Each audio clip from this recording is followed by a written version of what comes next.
తిరిగి స్వాగతం.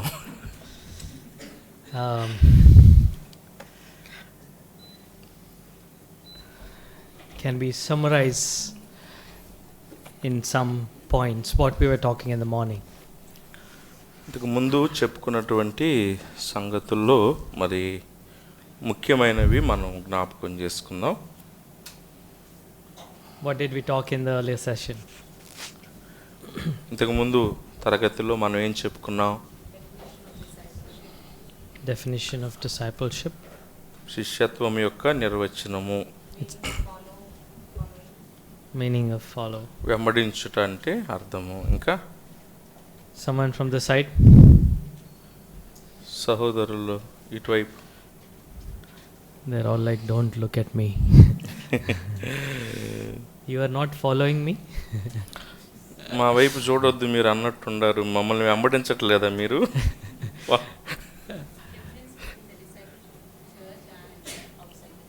Okay. Yeah, we saw the historical evolution or how the practice came up. మరి క్రైస్తవ శిష్యత్వానికను లౌకికమైన శిష్యత్వానికి ఉన్నటువంటి వ్యత్యాసము, అలాగే ఏ విధంగా మరి క్రైస్తవ శిష్యత్వం అన్నటువంటిది దేనికి సంబంధించిందిగా ఉందో కూడా మనం గమనించాం. The definitions have gone very bad. శిష్యత్వం యొక్క నిర్వచనం, దాని అర్థము ప్రారంభంతో చూస్తే ఈ ఆధునిక కాలంలో పూర్తిగా మారిపోయిందని కూడా గమనించాం. But that's not what God has called us for. కానీ అలాంటి తక్కువ స్థాయి నిర్వచనం కలిగిన శిష్యులుగా ఉండడం కొరకు కాదు దేవుడు మనల్ని పిలిచింది. Not just now, never has that been God's project with us. ఈ కాలంలో ఇప్పుడు మన విషయంలోనే కాదు, ఎప్పుడు ఏ విషయంలోనైనా ఏ కాలంలోనైనా సరే దేవుని యొక్క ఉద్దేశం అది ఎంత మాత్రం కాదు.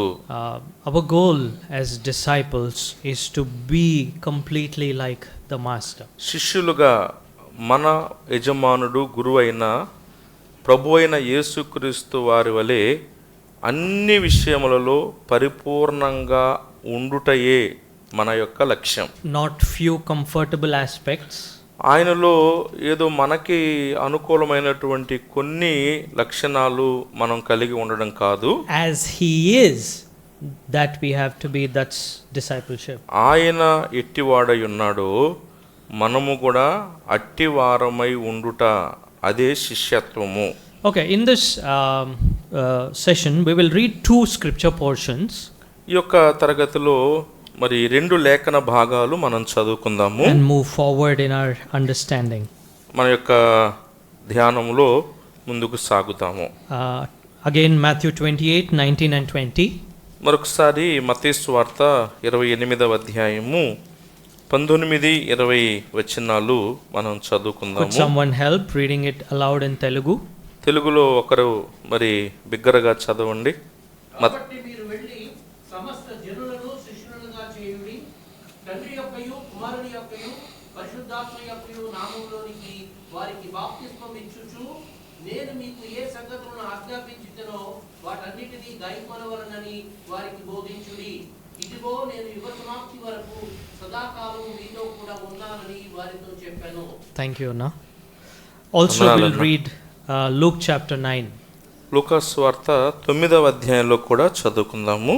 Little longer scripture portion, verse 18 onwards until verse 26, 18 to 26. 18 నుండి 26 వచనం వరకు.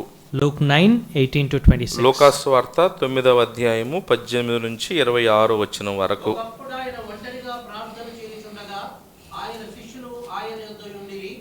నేనెవడనని జనసమూహములు చెప్పుకొనుచున్నారని ఆయన వారిని అడుగగా, వారు బాప్తిస్మమిచ్చు యోహాననియు, కొందరు ఏలియాయనియు, కొందరు పూర్వకాలపు ప్రవక్త యొక్కడు లేచెననియు చెప్పుకొనుచున్నారని. అందుకాయన మీరైతే నేనెవడని చెప్పుకొనుచున్నారని వారిని అడుగగా, పేతురు, నీవు దేవుని క్రీస్తువనను. ఆయన ఇది ఎవరితోనూ చెప్పవద్దని వారికి ఖండితముగా ఆజ్ఞాపించి, మనుష్య కుమారుడు బహుశ్రమలు పొంది పెద్దల చేతను ప్రధాన యాజకుల చేతను శాస్త్రుల చేతను విసర్జింపబడి చంపబడి మూడవ దినమున లేచుట అగత్యమని చెప్పాను. మరియు ఆయన అందరితో ఇట్లనెను, ఎవడైనను నన్ను వెంబడింప కోరిన యెడల తన్ను తాను ఉపేక్షించుకొని ప్రతిదినము తన సిలువను ఎత్తుకుని నన్ను వెంబడింపవలెను. తన ప్రాణమును రక్షించుకొనగోరువాడు దానిని పోగొట్టుకొనును, నా నిమిత్తమై తన ప్రాణమును పోగొట్టుకొనువాడు దానిని రక్షించుకొనును. ఒకడు లోకమంతయు సంపాదించి తన్ను తాను పోగొట్టుకొనిన యెడల లేక నష్టపరుచుకొనిన యెడల వానికి ఏమి ప్రయోజనము? నన్ను గూర్చియు నా మాటలను గూర్చియు సిగ్గుపడువాడెవడో వారి గూర్చి మనుష్య కుమారుడు తనకును తన తండ్రికిని పరిశుద్ధ దూతలకును కలిగి ఉన్న మహిమతో వచ్చినప్పుడు సిగ్గుపడును. ఇక్కడ నిలిచి ఉన్న వారిలో కొందరు దేవుని రాజ్యమును చూచి వరకు మరణము రుచి చూడరని నేను మీతో నిజముగా చెప్పుచున్నానని. May the Lord bless these both passages to our meditation. మన ధ్యానము నిమిత్తమై చదువుబడిన ఈ రెండు లేఖన భాగములను ప్రభువు దీవించునుగాక. We will dwell more on the Luke passage. ఈ రెండు లేఖన భాగాలలో లోకాస్వార్తలో ఉన్న భాగము మీద మనం ఎక్కువగా ధ్యానిస్తాము. But we read Matthew 28 and 19-20. అయితే మత్తయి సువార్త 28వ అధ్యాయము 19-20 వచనాలు కూడా మనం చదువుకున్నాము. Because it gives a nice starter definition to what a disciple is like. ఒక శిష్యుడు ఎలా ఉండాలి అన్నదానికి చాలా క్లుప్తమైన అర్థవంతమైనటువంటి జవాబును విషయాన్ని ఈ మత్తయి సువార్త 28వ అధ్యాయము 19-20 వచనాల్లో మనం చూస్తున్నాం. Jesus is saying, go make disciples. యేసు ప్రభువారు అన్నాడు, మీరు వెళ్ళండి శిష్యులనుగా చేయండి అన్నారు. In the discipleship model we talked about in the previous session, శిష్యత్వం యొక్క నమూనాను గూర్చి ఇంతకు ముందు తరగతిలో కూడా మనం చెప్పుకున్నాము. there is a master and a disciple. ఒక గురువు అలాగే ఒక శిష్యుడు ఉంటాడు. At some point this disciple again becomes a master. ఒకానొక సమయం తరువాత ఈ యొక్క శిష్యుడు కూడా మరి గురువుగా అవుతాడు. But in the Bible, in the New Testament, that's not how it works. అయితే క్రొత్త నిబంధనలో ఆ విధమైనటువంటి గురువులాగా శిష్యుడు అవుతాడు, ఈ శిష్యుడు ఇంకొక గురువు అవుతాడు అన్న సూత్రము కొత్త నిబంధనల శిష్యత్వానికి వర్తించదు. Even in the Old Testament and the New Testament, always God is the master. పాత నిబంధనలోనైనా క్రొత్త నిబంధనలోనైనా ప్రభు ఆయన ఎల్లప్పుడూ ఆయన యజమానుడే, ఆయన గురువే. And any disciple, even his immediate disciples, the apostles, they will never become the masters. ఆయన శిష్యులు అప్పటికప్పుడు భూలోకంలో జీవించినప్పుడు ఆయన ఏర్పరుచుకున్న ఆ శిష్యులు సైతము ఈయన వంటి వారుగా పూర్తిగా వారు ఉండలేరు, గురువులు కాలేరు వారు. Did you ever see Paul or Peter claiming to be masters? పౌలు గాని పేతురు గాని తమ్మును తాము గురువులుగా చెప్పుకున్నట్టు మనం ఎక్కడైనా చూడగలమా? In all the spiritual stature that they achieved in the due course of their following Jesus, at no point you see any pride in these people to call themselves masters. ప్రభువుతోనూ తర్వాతి కాలంలోనూ తమ ఆత్మీయ జీవితంలో వారు ఎంత ఉన్నతమైనటువంటి స్థానానికి ఎదిగిన పరిపక్వతను వారు కలిగి ఉన్నప్పటికీ కూడా ప్రభువైన యేసుక్రీస్తు వారితో పాటుగా తమ్మును సమానంగా వారు ఎంచుకున్నట్లుగా మనం గమనించము. There is one head, ఒక్కటే శిరస్సు, one Lord and one master. ఒక్కడే ప్రభువు, ఒక్కడే యజమానుడు. Everyone else is disciples. మిగిలినటువంటి వారందరూ కేవలం శిష్యులే. So if you look at verse 20, కాబట్టి 20వ వచనాన్ని మనం గమనించినట్లయితే it says, go make disciples. How? Teaching them. అక్కడ మనం గమనిస్తే వెళ్ళి శిష్యులుగా చేయండి అన్నాడు. ఏ విధంగా? వారికి బోధించుడి అనే మాట చూస్తున్నాం. So as a very basic starting point, a disciple is someone who learns continuously. కాబట్టి ఇక్కడ మనం జ్ఞాపకం చేసుకుంటే ఒక ప్రాథమికమైన సంగతి ఏంటంటే ఒక శిష్యుడు అంటే నిరంతరము నేర్చుకునేటువంటి వాడు. The grammar there is a continuous tense, teaching them. వారికి బోధించు అంటే నిరంతరంగా చేయవలసినటువంటిదిగా అక్కడ ఆ వ్యాకరణంతో చెప్పబడింది. So the teaching from Christ is constant and the learning from the disciple also is constant. అంటే ప్రభువు బోధించుట అన్నది నిరంతరమైనది, ఈ శిష్యులు నేర్చుకొనుట అన్నటువంటిది కూడా నిరంతరమైనటువంటిదే.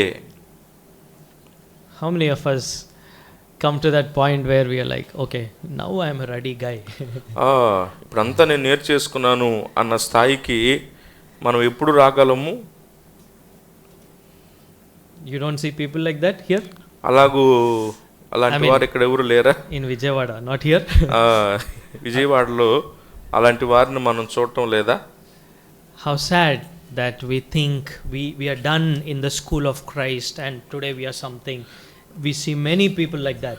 యేసుక్రీస్తు పాఠశాలలో మేమంతా నేర్చేసుకున్నాము, ఇక మేము యేసుప్రభు అంతటోళ్ళమై అని చెప్పుకునేటువంటి వ్యక్తులను క్రైస్తవ సమాజంలో మనం చూడడం లేదా? Even on the last day of our life, maybe before we are going to meet the Lord, we are still learning. కానీ గమనించండి, ఇక ప్రభువును కలుసుకునే ఆఖరి రోజు వరకు కూడా మనము నిరంతర విద్యార్థులమే. You look at Paul's, terminology at the end of his life. తన జీవితం యొక్క ఆఖరి దశలో పౌలు తన జీవితాన్ని గురించి ఉపయోగించిన భాష మీరు గమనిస్తే, a constant hunger to be, replicating the image or likeness of Christ. ప్రభు అయిన యేసుక్రీస్తు యొక్క సారూప్యాన్ని, పోలికను ఇంకా ప్రతిబింబింప చేయాలనేటువంటి బలమైనటువంటి ఆపేక్ష తన జీవిత చివరి దినాల్లో కూడా పౌలు భక్తునిలో మనకు కనబడుతుంది. So the disciple is the learner. కాబట్టి ఒక శిష్యుడు అంటే నేర్చుకునేటువంటి వాడు. What is he learning? ఏమి నేర్చుకునేవాడు? What can you say from verse 20? 20వ వచనంలో మీరు చెప్పండి, శిష్యుడు ఏమి నేర్చుకోవాలి? మత్తయి సువార్త 28:20వ వచనంలో Can you check and tell? అక్కడ చూసి చెప్పండి. Sorry? Okay. That I Observe. have commanded you. Obey, right? I think in some other translations it's observe or various words. The idea is obey. అక్కడ చెప్పబడిన మాట గైకొనవలెను. First thing, learner. మొదట శిష్యుడు అంటే నేర్చుకునేవాడుగా ఉన్నాడు. Second thing, what is he learning? రెండవది తానేమి నేర్చుకుంటున్నాడు?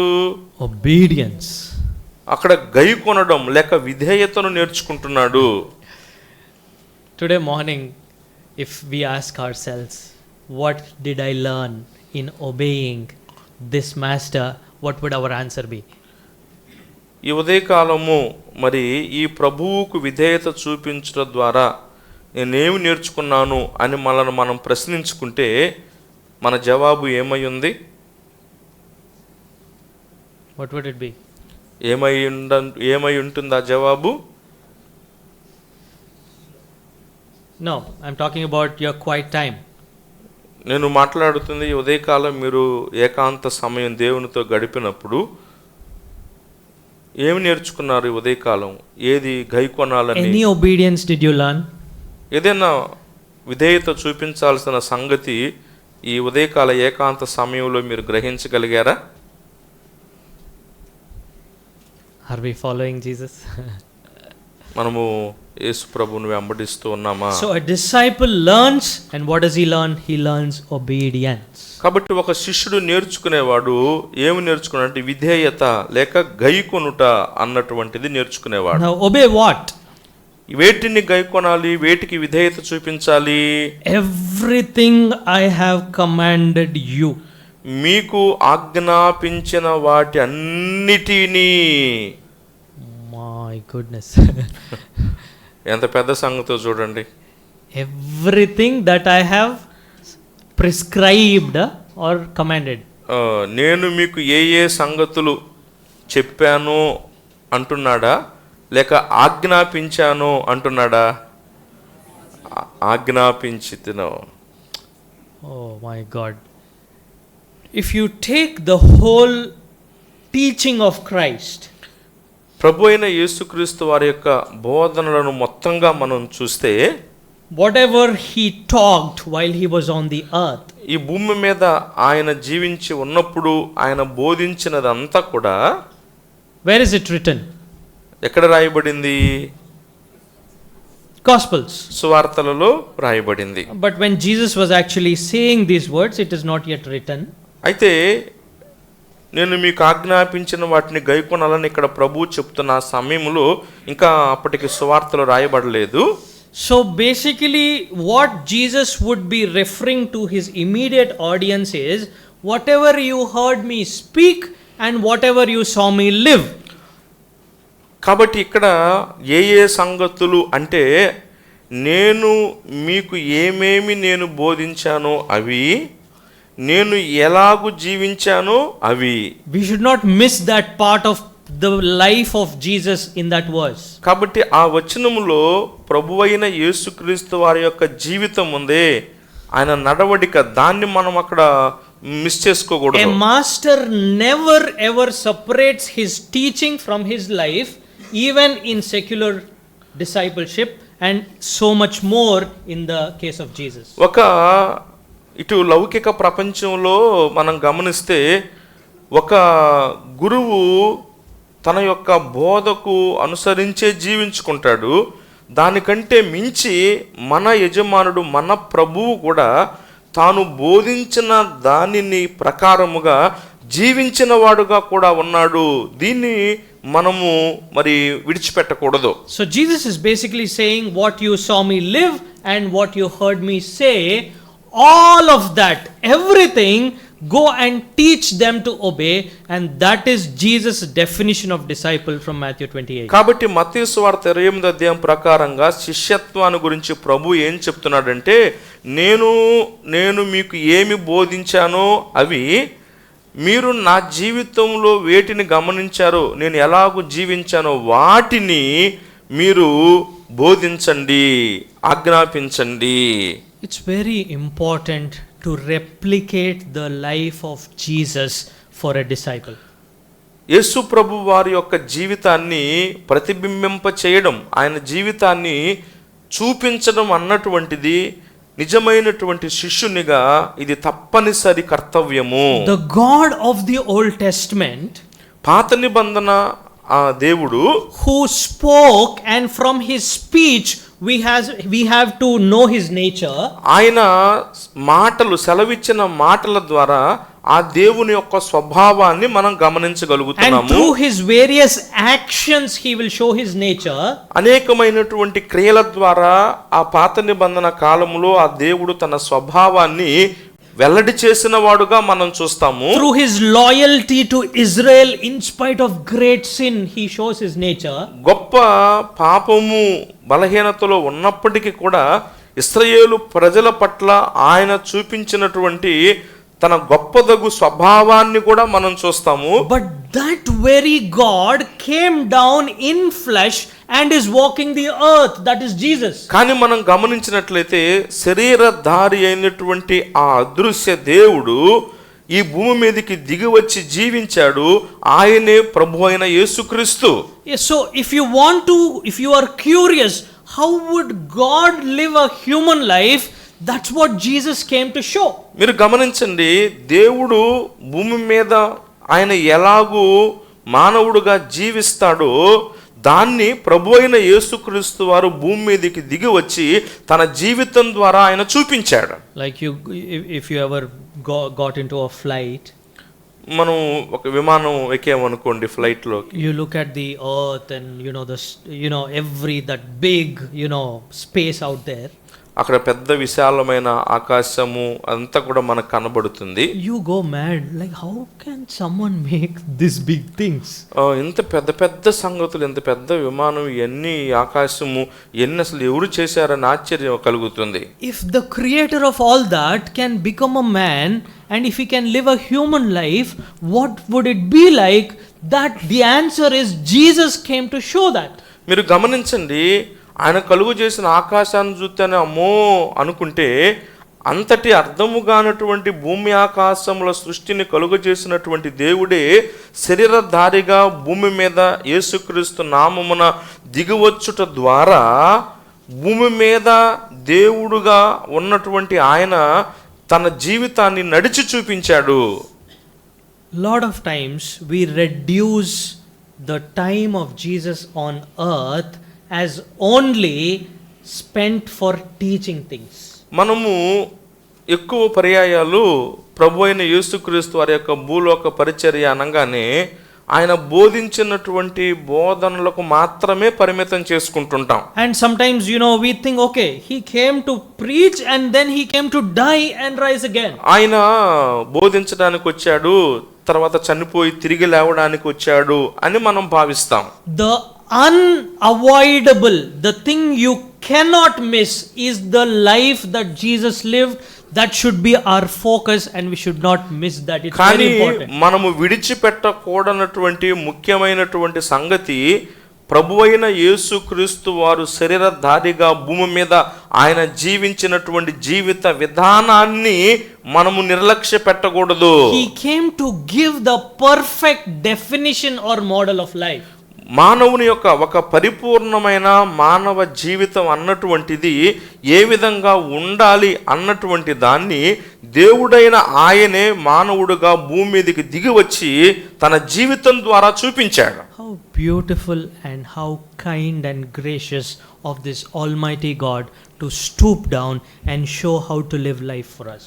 ఈ యొక్క సర్వశక్తిమంతుడైనటువంటి దేవుడు మన నిమిత్తము తన కృపను బట్టి, తన మంచితనాన్ని బట్టి తన్ను తాను తగ్గించుకొని భూలోకానికి దిగి వచ్చి తన జీవితాన్ని మనకు మాదిరిగా ఉంచాడు. ఇది ఎంత రమ్యమైన సంగతి. If an American president while he is walking just stops by and picks someone else's hat or something, we make it a big deal.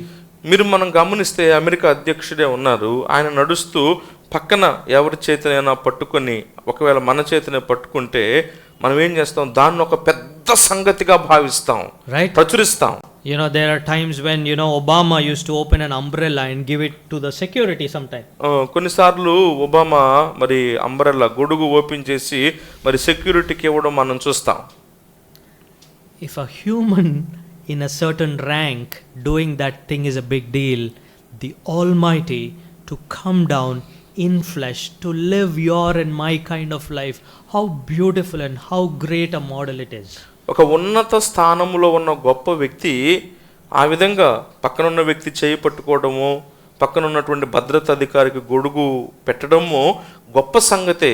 కానీ దానికంటే మించి సర్వాధికారి, సర్వ సృష్టికర్త అయినటువంటి ప్రభువు ఆయన ఆకాశ మహాకాశములను విడిచిపెట్టి భూమి మీదకి వచ్చి శరీరధారిగా మన మధ్య ఈ భూమి మీద జీవించాడంటే ఇది దానికంటే ఎంత శ్రేష్టమైన గంభీరమైనటువంటి సంగతో మనం గమనించాలి. When doing character studies, we pick Paul, we pick Timothy and Epaphroditus.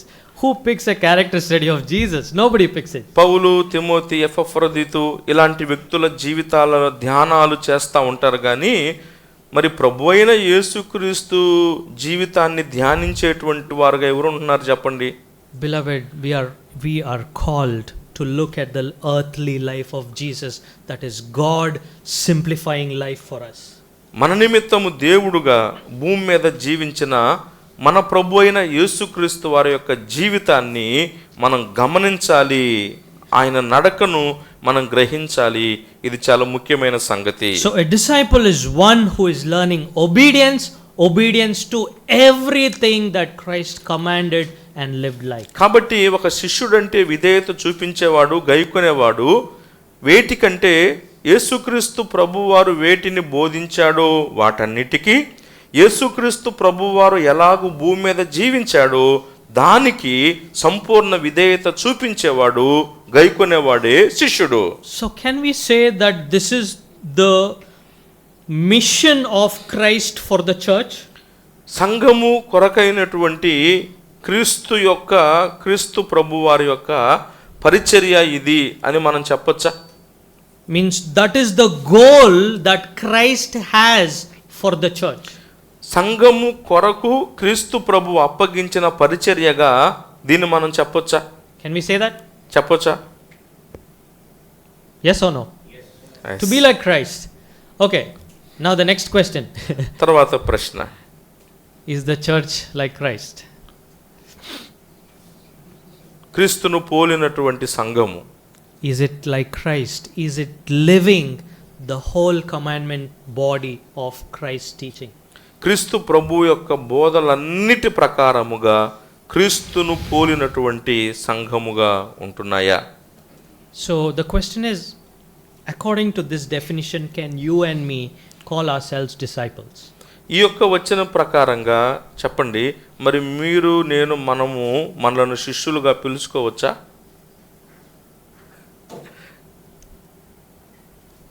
Please reply. చెప్పండి. ఈ వచనం ప్రకారంగా మనల్ని మనం యేసు ప్రభు శిష్యులుగా చెప్పుకోవచ్చా? అన్న కుండ భలే బదులు కొడుతున్నాడు అన్న.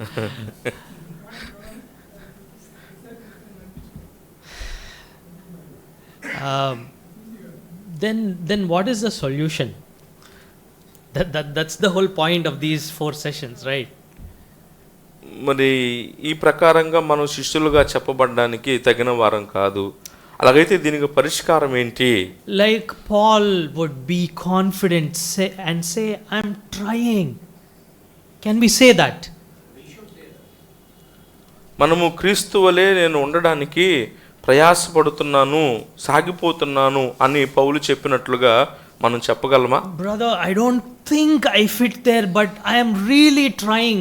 Can we have that little confidence to say, brother, I'm trying? అవును సహోదరుడా, అక్కడ చెప్పబడినట్లుగా ఆయన శిష్యునిగా ఉండడానికి తగిన వాడను కాదు, కానీ ఆ స్థానములోనికి ఆ స్థాయిలోకి చేరడానికి నేను ప్రయత్నిస్తున్నాను, ప్రయాసపడుతున్నాను, ముందుకు సాగుతున్నాను అని అయినా చెప్పగలవా?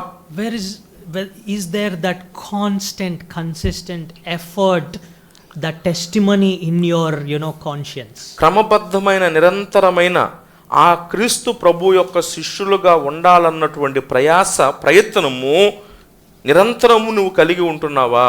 God didn't call us to make believers. విశ్వాసులనుగా చేయడం కోసం, ఉండడం కోసం ఆయన దేవుడు మనల్ని పిలవలేదు. If we get the whole picture, correct picture of a believer, then yes. ఒక విశ్వాసి యొక్క పరిపూర్ణమైనటువంటి పటాన్ని మనం గమనిస్తున్నప్పుడు అవును విశ్వాసులమే. But the easier picture, we have it very simple in Christ. Why don't we look at that each day? కానీ మనం విశ్వాసులమే అయితే ప్రభువైన యేసు క్రీస్తు వైపు ప్రతి దినము అదే విశ్వాసంతో మనం ఎందుకు చూడలేకపోతున్నాము? Can it be our prayer every day? Lord, please teach me to be like you. నిన్ను పోలి ఉండడానికి నాకు సహాయం చెయ్యి, నాకు బోధించు ప్రభువా అని నిరంతరము మనము ప్రార్థించేవారుగా ఉంటున్నామా? Teach me obedience. విధేయత చూపించడం నాకు నేర్పించు. Not about how I can expound or preach this. ఈ యొక్క వాక్య భాగాన్ని ఎలా ప్రసంగించాలి, ఎలా వివరించాలి అనే దాని కోసం కాదు ప్రార్థన.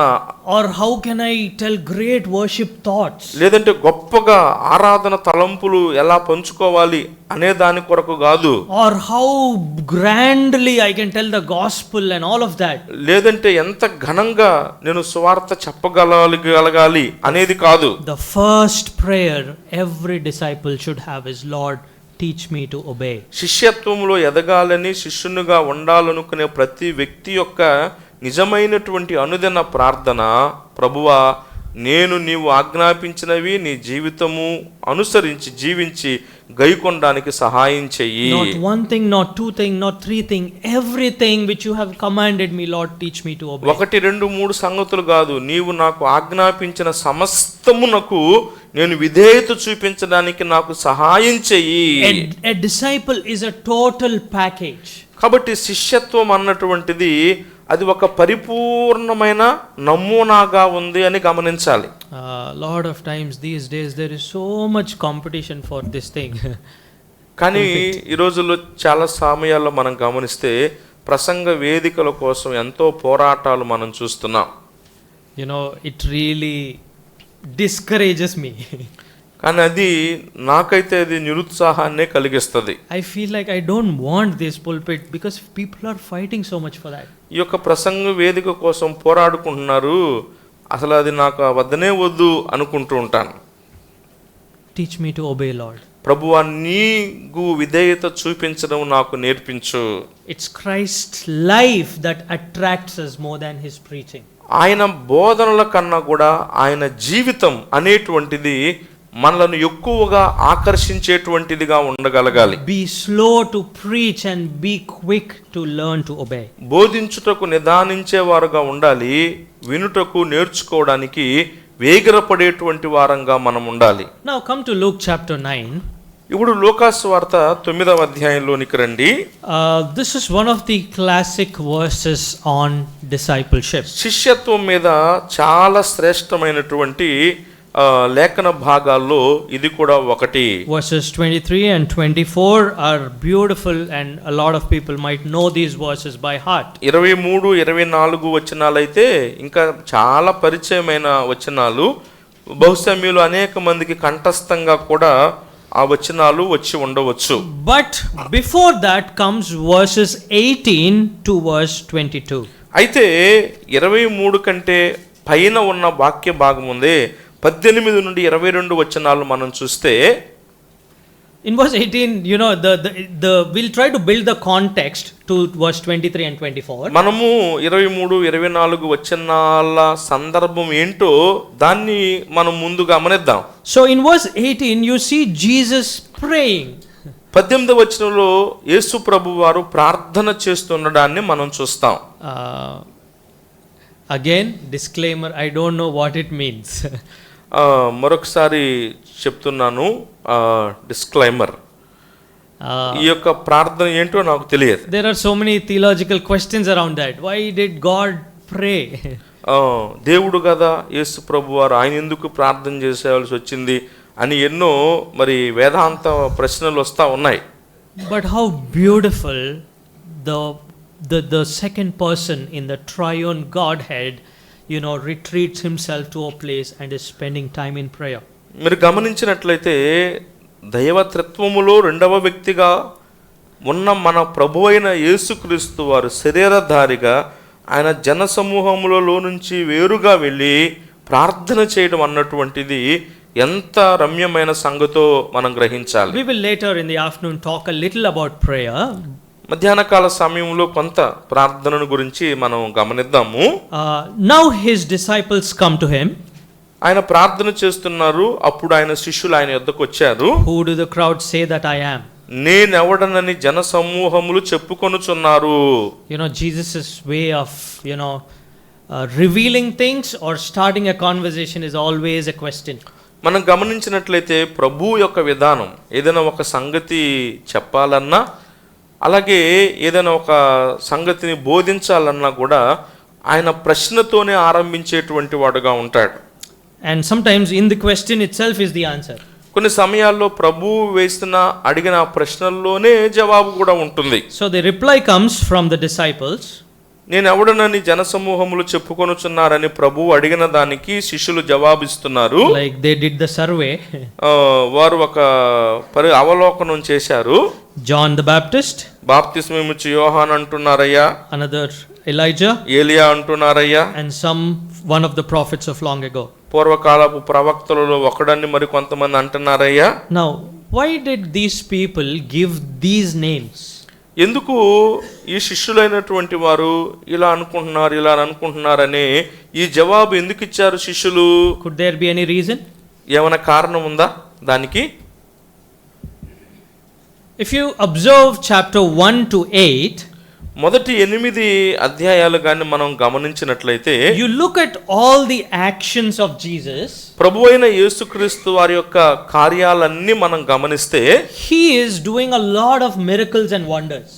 ఎన్నో అద్భుతాలు, ఆశ్చర్య కార్యాలు ఆ మొదటి 8 అధ్యాయాల్లో ప్రభువారు జరిగించాడు. Healing people, జనులను స్వస్థపరుస్తూ వచ్చాడు, casting out demons, దయ్యములను వెళ్ళగొడుతూ వచ్చాడు, showing absolute power over the demonic world.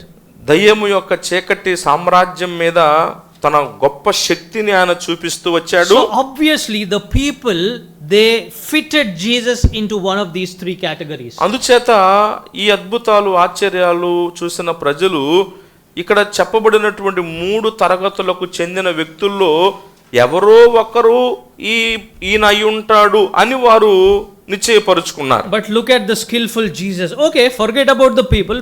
What do you think I am? అయితే ప్రభు అయిన యేసుక్రీస్తు వారు ఎంతో మరి వివేకంగా, సరే వాళ్ళు ఏదో అనుకున్నారులే, మీరైతే ఏమనుకుంటున్నారని శిష్యులను అడుగుతున్నాడు. What a beautiful way to trap someone. గమనించండి, చిక్కించుకోవడం అనేది ఎంత చక్కగా సులువుగా పట్టేశాడో ప్రభు. Hey, what is happening there? And then, hey, what do you think about that? అక్కడ ఏందో జరుగుతుందంట కదా, దాని గురించి ఏమంటావు నువ్వు? Peter says, the Christ of God. పేతురు అన్నాడు, నీవు దేవుని క్రీస్తువు అన్నాడు. Christ, we know the term is Greek term for the Hebrew Messiah. క్రీస్తు అన్నటువంటిది మరి మెస్సయ్య అనే హీబ్రూ పదానికి గ్రీకు పదం అని మనకు తెలుసు. So Peter says, you are the one who was promised to come, and here you are. వాగ్దానము చేయబడినటువంటి మెస్సయ్యవు నీవే అని పేతురు చెప్తున్నాడు. And then Jesus says, he forcefully commanded them not to tell this to anyone. అయితే చాలా ఖండితంగా ప్రభువు యేసయ్య ఈ సంగతి ఎవనితో కూడా చెప్పవద్దని వారికి ఆజ్ఞాపించాడు. Imagine Peter's emotion గమనించండి పేతురు యొక్క భావోద్రేకము at that moment. ఆ క్షణంలో ఎలా ఉందో గమనించండి. This is Messiah in front of me. నా ఎదుట ఉన్నటువంటి ఈయన దేవుని క్రీస్తు. The nation Messiah has been waiting for hundreds of years for him. ఆ జనాంగము వందల సంవత్సరాలుగా ఈ మెస్సయ్య క్రీస్తు కొరకు ఎదురు చూస్తూ ఉంది. And now I know he is here. ఇప్పుడు ఆ మెస్సయ్య క్రీస్తు నా ఎదుటే ఉన్నాడని నేను తెలుసుకున్నాను. He tells, don't tell them. కానీ ఈయనేమంటున్నాడు, నేనే క్రీస్తునని ఎవరితో చెప్పొద్దు మీరు అంటున్నాడు. What? Peter is a very talkative guy. మరి నోరు కలిగినోడు దుడుగు పేతురు ఏం అట్ట ఆపుకోగలడు? Christ says, no, wait. కానీ ప్రభు చెప్పాడు, ఖండితముగా ఆజ్ఞాపించాడు. The Son of Man, and this next verse 20 would have, blown off Peter's mind. 22వ వచనము చెప్పొద్దన్న దానికే సగము మైండ్ పోయి ఉంటది. 22వ వచనములో ఆయన ఎందుకు వచ్చాడో చెప్తుంటే ఇంకా పూర్తిగా పేతురుకు మతిపోయి ఉంటదేమో. The Son of Man must suffer many things, be rejected by the elders, chief priests and experts in the law, be killed and then be raised. మనుష్య కుమారుడు బహు శ్రమలు పొంది పెద్దల చేతను ప్రధాన యాజకుల చేతను శాస్త్రుల చేతను విసర్జించబడి చంపబడి మూడవ దినమున లేచుట అగత్యమని చెప్పెను. In a little, small line, Jesus gives the miniature again of discipleship. ఆ యొక్క చిన్న ఆ పదముల సమకూర్పులోనే శిష్యత్వం యొక్క భావం అంతటిని ఇమిడ్చి ప్రభు అక్కడ చెప్పేశాడు. Hey, I am Christ, there's no doubt. Father revealed this to you. నేనే క్రీస్తును, నువ్వు చెప్పింది నిజమే, తండ్రే దీన్ని నీకు బయలుపరిచాడు, ఇది వాస్తవం. But wait, కానీ ఆగు, I must first suffer, నేను ముందు శ్రమ పడాలి, rejected, విసర్జించబడాలి, killed, చంపబడాలి, and then fourth be raised. తర్వాత నాలుగవదిగా లేపబడాలి. What a beautiful, word after word arrangements of what a discipleship can look like. గమనించండి, ఒక శిష్యత్వము ఏ విధమైనదిగా ఉండాలో క్రమబద్ధమైన ఆ పదాల సమకూర్పులో ప్రభు ఎంత అద్భుతంగా వివరించాడో. And now, ఇక ఇప్పుడు అంటున్నాడు, if I, the Messiah, am going to suffer and be rejected and be killed and I'm going to be raised. క్రీస్తుగా మెస్సయ్యగా ఉన్నటువంటి మరి నేనే శ్రమలు పొంది విసర్జింపబడి చంపబడి మరి మూడవ దినమున లేచుట అగత్యమై ఉండగా, if you want to follow me, మీరు నన్ను వెంబడించగోరితే నా శిష్యులుగా ఉండాలంటే, or if anyone wants to follow, the call is universal. లేక ఎవడైనా, ఇది సార్వత్రికమైనటువంటి పిలుపుగా ఆయన చెప్తున్నాడు. If anyone wants to become my follower, he must deny himself, take up his cross daily and follow me. ఎవడైనను నన్ను వెంబడింపగోరిన ఎడల తన్ను తాను ఉపేక్షించుకొని ప్రతి దినము తన సిలువను ఎత్తుకొని నన్ను వెంబడింపవలెను.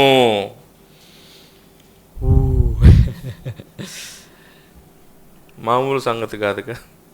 Deny himself, తన్ను తాను ఉపేక్షించుకోవాలంట, take up his cross. తన సిలువను ఎత్తుకోవాలంట. Now, when Jesus is telling this to the disciples or anyone at large, తన శిష్యులకు ఆ సందర్భంలో కానీ విస్తృత దృక్పథంలో ఆయన వెంబడించగోరే ఎవరికైనా సరే ప్రభు ఈ మాటలు చెప్తున్నప్పుడు, when he says take up your cross, తన సిలువను ఎత్తుకోవాలి అని ప్రభు వారు అక్కడ అంటున్నాడంటే, what is the meaning of that word cross?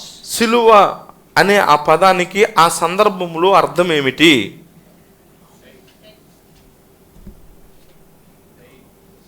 Dying, death. మరణము. ఇంకా How can we say that? ఎలా చెప్పగలము సిలువ అంటే మరి మరణము గుర్తుగా? From where? How do we know? మనకెట్లా తెలుసు? This brother is asking too many questions. Suffering. సిలువ అంటే శ్రమలు. ఇంకా Sorry. Because Christ did not yet die. ఇక్కడ మీరు గమనిస్తే ఇంకా అప్పటికే ప్రభు సిలువ చనిపోలేదు. Shame. Old Shame. Testament. What do you mean, sister? Cross. Okay. So, sister says, cross as death is there in the Old Testament. సిలువ మరణం అన్నటువంటిది కూడా మరి పాత నిబంధనలో కూడా ఉన్నటువంటిదని సహోదరి చెప్తున్నారు. To talk around that for a little while, దాని గురించి కొంతసేపు మనం చర్చించుకుంటే, for Jesus's immediate audience, the first thing that comes to their mind when they hear a cross is nothing but death, as you said. మీరు అక్కడ ప్రభువు మాట్లాడుతున్నప్పుడు ఆ సమయమందు అక్కడున్నటువంటి శిష్యులను ఉద్దేశించి సిలువ అని ప్రభువు చెప్పినప్పుడు, ఇప్పుడు మీరు చెప్తున్నట్లుగా మరణము అన్నటువంటిది అసలు వారికి జ్ఞాపకమే రాదు.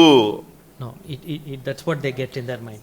వారి మనసులోకి వారికి వచ్చినటువంటిది మరణం అన్నటువంటిదే వారు తీసుకుంటున్నారు. Because the cross was not a rare sight in those days. ఎందుచేతనంటే అంటే ప్రభు సిలువ అని చెప్పగానే వారు తక్షణమే మరణాన్ని గురించే వారు ఆలోచిస్తూ ఉన్నారు. Even though Christ is not, he has not died yet, cross is a common thing in their world even before.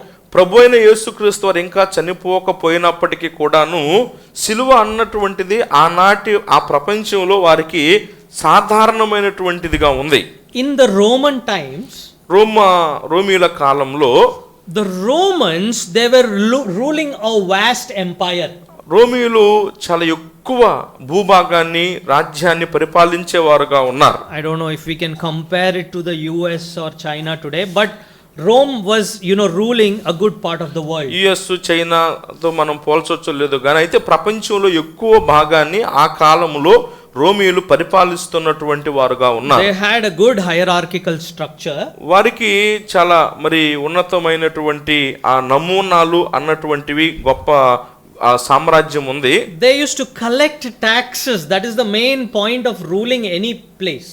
వారు ఏ భాగాన్నైనా పరిపాలించడం వెనక ఆక్రమించుకోవడం వెనక ముఖ్యమైన ఉద్దేశం ఏంటంటే పన్ను వసూలు చేసుకోవాలి వాళ్ళ నుంచి అన్నటువంటిది. When a nation is ruling, we know that there will be people who will revolt or rebel against that nation. అయితే ఒక దేశం ఇంకొక దేశాన్ని ఆక్రమించుకొని పరిపాలిస్తున్నప్పుడు ఆక్రమించబడిన దేశంలో కొందరు తిరుగుబాటుదారులు కూడా ఉంటారు అన్న సంగతి మనకు తెలుసు. Violation of freedom is not sweetly accepted anywhere in the world in any time. ప్రపంచంలో ఏ భాగంలోనైనా ఏ కాలంలోనైనా స్వేచ్ఛ హరిస్తే మౌనంగా ఉండేటువంటి వారు లేరు అని మనకు తెలుసు. So every empire has this invention of execution punishments. కాబట్టి ప్రతి రాజ్యము కూడాను ఈ చంపివేయడము అన్నటువంటి ఆ యొక్క విధానాన్ని ఆ రాజ్యాలన్నీ కలిగి ఉన్నాయి. For people who rebel against authority, the ruling nation would punish and execute them. అప్పుడు ఆక్రమించినటువంటి ఏలుతున్నటువంటి రాజ్యము మీద ఎవరైతే తిరగబడతారో ఆ యొక్క అధికారులు తమ మీద తిరగబడినటువంటి వారిని చంపివేసేటువంటి వారుగా ఉంటారు. And when they punish those revolting people, ఆ యొక్క తిరుగుబాటు దారులను శిక్షించేటువంటి దానిలో the way they punish them will be a lesson to many who would have a thought in their mind for a future revolt. వారి యొక్క తిరుగుబాటుదారులను అధికారులు శిక్షించే విధానము ఎంత భయంకరంగా ఉంటుందంటే ఇంకా భవిష్యత్తులో ఎవరో కూడా తిరుగుబాటు చేయడానికి సాహసించలేనంత క్రూరంగా ఉంటుంది. So a revolt against the empire will be punished so badly, everyone who sees the way the person is being punished cannot even think a thought about revolting. కాబట్టి తన మీద తిరగబడే వారిని ఒక చక్రవర్తి, రోమా చక్రవర్తి అయినా సరే మరి హింసించే విధానం, చంపివేసే విధానము బాహాటంగా బహిరంగంగా ఇంకా ఎవ్వరు కూడా తిరుగుబాటు చేయడానికి ధైర్యము చేయలేనంత భయాన్ని కలిగించేదిగా ఉంటుంది. One of those kinds of punishment was the death on a cross in the Roman Empire. ఆ విధమైనటువంటి తిరుగుబాటుదారులను భయంకరంగా క్రూరంగా అనేకులకు భయాన్ని కలిగించే విధంగా రోమా చక్రవర్తులు శిక్షించే విధానాల్లో అత్యంత భయంకరమైనటువంటిది శిలువ మరణ శిక్ష కూడా ఒకటి. It was actually one of the slowest of punishments. ఒక విధంగా చూస్తే శిలువ మరణం అనేటువంటిది చాలా నెమ్మదిగా నిదానంగా ప్రాణాలు తీసేటువంటి శిక్ష. In Jesus' case, it lasted only a few hours because he himself handed over, he gave up his spirit. ప్రభు అయిన యేసుక్రీస్తు వారి విషయంలో శిలువ మరణం అనేది కేవలం కొన్ని గంటలు మాత్రమే. ఎందుచేతనంటే ఆయన తాను తన ఆత్మను తండ్రికి అప్పగించుకున్నాడు కనుక శిలువ కొన్ని గంటలే ప్రభు వారి విషయంలో. But usually across a person who is crucified, sometimes he would even take days to die. కొన్నిసార్లు శిలువ శిక్ష విధించబడిన వారిని గమనిస్తే అట్లాగే శిలువ మీద వేలాడుతూ కొన్ని రోజులు సైతము వాళ్ళు బ్రతికే ఉంటారు వేదన పడుతూ. When his limbs were tied, the rest of his body, it would dislocate from this connection, and it would be hanging because of the skin. ఎప్పుడైతే మనం గమనిస్తామో సిలువ వేయబడినప్పుడు ఈ శరీర భాగాల ఈ కీళ్ళు అనేటువంటివి జారిపోతూ ఉంటాయో మరి కేవలము శరీరము మాత్రమే మరి వేలాడుతూ ఉంటుంది. ఈ ఎముకలు అనేటువంటివి తొలగిపోయేటువంటివిగా ఉంటాయి. Sometimes the person who is tied, a bird would come and try to pluck his eyes. కొన్ని సందర్భాల్లో సిలువకు కొట్టబడినటువంటి వ్యక్తుల మీద పక్షులు వాలి వాళ్ళ గుడ్లు పీక్కోవడానికో వాళ్ళ మాంసాన్ని తినడానికో ప్రయత్నిస్తాయి. The Romans had invented such kind of execution. ఈ విధమైనటువంటి మరి శిక్ష, సిలువ మరణ శిక్షను రోమీయులు కనుగొన్నారు. In history there is one incident recorded. చరిత్రలో ఒక సంఘటన గ్రంథస్థం చేయబడింది. 2 places they revolted against the empire. 2 స్థలాల్లో కొందరు ఈ చక్రవర్తి మీద తిరుగుబాటు చేశారు. So the emperor ordered an execution. అందుచేత చక్రవర్తి ఒక మరణ శిక్ష ఇలా విధించాడు శాసనం. Between these 2 places, ఈ 2 స్థలాల మధ్యలో for every 20 yards there used to be cross on both sides with the revolters hanging on them, the whole road between these 2 places. ప్రతి 20 అడుగుల దూరంలో అంటే ఆ వైపు వారు ఈ వైపు వారు ఈ 2 స్థలాల్లో ప్రతి 20 అడుగులకి ఒక సిలువను మరి వారు నాటించినటువంటి వారుగా తిరుగుబాటుదారుల కోసమే ఈ సిలువ అన్నట్లుగా వారు ఏర్పాటు చేశారు. Can you imagine it? దాన్ని మనం ఊహించగలమా? That is the thing that would come to the audience of Jesus when he is talking about the cross. సిలువను గురించి మాట్లాడుతూ ఉన్నప్పుడు ప్రభువు మాటలు వింటున్న వారికి గుర్తొచ్చేటువంటి దృశ్యాలు ఇంత భయంకరంగా ఉంటున్నాయి. Death, మరణము, absolute punishment, చాలా మిక్కిలి ఘోరమైన ఖచ్చితమైన శిక్ష, a forceful execution of authority, అలాగే అధికారుల యొక్క బలవంతమైనటువంటి మరణ శిక్ష. and a person who is going to be crucified, he would carry his own cross along the way. అలా అంతేకాదు, ఏ వ్యక్తికైతే సిలువ మరణ శిక్ష విధించబడుతుందో ఆ వ్యక్తి తాను ఏ సిలువ మీద మరణించాలో దాన్ని ఆయనే మోసుకొని వెళ్ళాలి. It's a way of mocking that person. అంటే ఒక విధంగా అపహసించడం ఆ వ్యక్తిని. అది He is carrying the very thing on which he will be crucified. So it is mentally, not just physically, mentally, punishing the person. తాను ఏ సిలువ మ్రాను మీద వేలాడి చనిపోవాలో ఆ సిలువ మానును ఆ వ్యక్తే మోసుకొని వెళ్ళడం అన్నది భౌతికంగా శరీరానికే కాదు, మానసికంగా ఆ వ్యక్తికి ఎంతో వేదన కలిగించేదిగా ఉంటది. We would ask, why Jesus? Why did you use that symbol?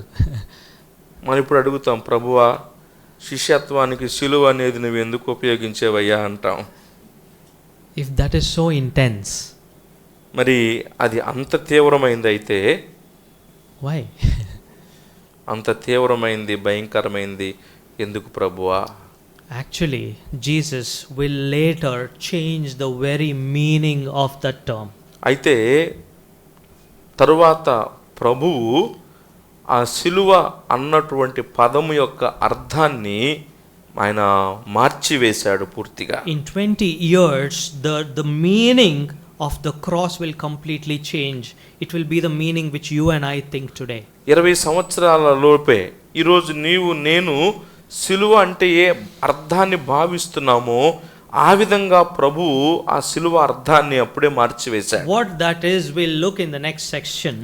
అది ఏమిటో ఆ భావాన్ని తరువాత తరగతిలో మనం చూద్దాం. How God can take something and weave it beautifully into something else. మీరు గమనించండి, ఒక బాధకరమైన దాన్ని లేక ఒక ముడి దాన్ని తీసుకొని ప్రభువు దాన్ని ఎంత రమ్యమైనటువంటిదిగా దాన్ని మార్చాడో మలిచాడో దాని తర్వాత మనం చూద్దాం. Later you would want to thank him for that, using that image called cross.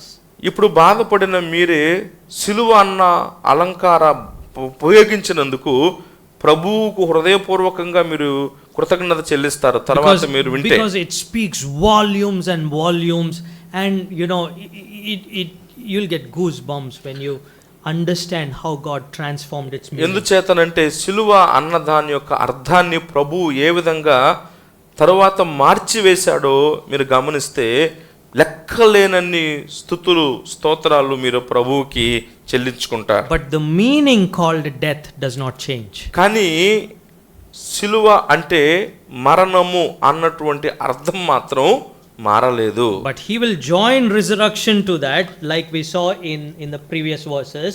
ఆ పై వచనాల్లో మనం చూసినట్లుగా మరణము దానితో పాటుగా తిరిగి లేచుట అన్నటువంటి దాన్ని కూడా ప్రభువు చెప్పారు. But he will transform the Roman way of killing, and he will make it way more beautiful in how you can choose to die for this Christ, this master. కానీ రోమియులు సిలువ ద్వారా చంపేటువంటి ఆ విధానాన్ని ప్రభు అయిన యేసుక్రీస్తు వారు ఏ విధంగా ఆ మరణాన్ని మార్చాడో దాన్ని మనము తర్వాత మనం చూస్తాము.